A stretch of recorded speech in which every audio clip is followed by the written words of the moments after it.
lower at this latest threat on North Korea. But again, a lot is riding on China and whether China can make good right now in its promise to forbid all banking, all financial relationships with North Korea.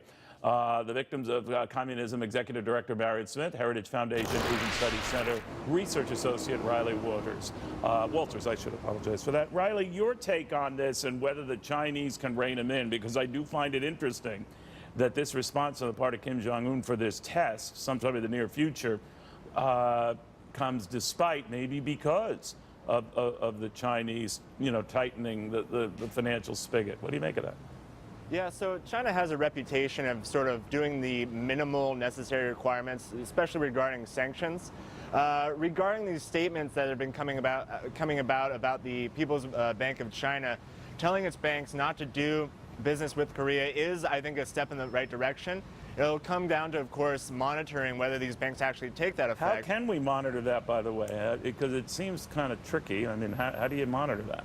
There's no easy way, of course, to monitor these companies. I mean, it'll be through both the Treasury Department, through our friends and allies overseas, as well as they monitor what China is doing and what North Korea is doing.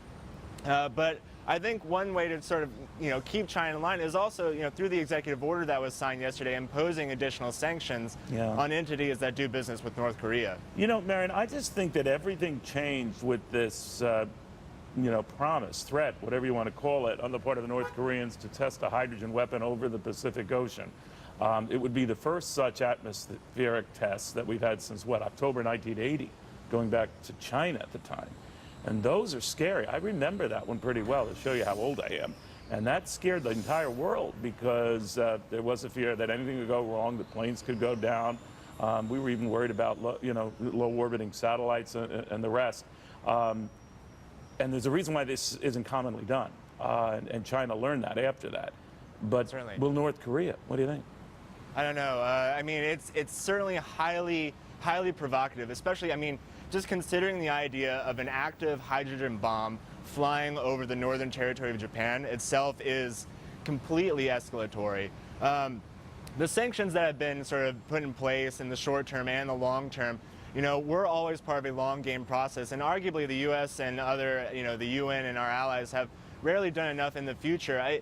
The more recent sanctions, of course, are a step in the right direction. The question is, I think what you're alluding to is it too little too late? All right. When we look at this, Marion, I do want to go to you here. Is it your sense that this is going to escalate now? Well, I think we're realizing that North Korea is a violent communist dictatorship. And it's been that way since the Soviet Union established it in 1948. And what China has done, I don't think they've seen the light. It's been the result of the United States pressuring them. We need to ask the question why China has been supporting North Korea diplomatically, trading with them, hosting some 40,000 slave laborers from North Korea on Chinese territory, cooperating with the North Korea. So you have your doubts about how cooperative China will be, Marion, right? I do. So let me ask you this then. Would it be a provocative act, an act of war in your view, if they were to do this atmospheric test, especially unannounced or without warning? I'm sorry, you have to repeat the question. Sure. If they go through with this test to, do a hydrogen, explosion test over the Pacific Ocean, and they don't warn people about it, they just do it, is that a provocative act? Is that an act of war? Well, absolutely. North Korea has been on a war footing with the United States since the ceasefire. So what would we have to do in response then, Marion? They'd go ahead and do that.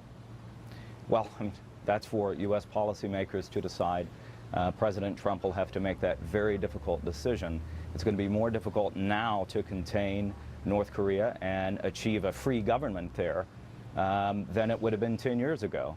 And that is partly because the Chinese government has supported North Korea's regime.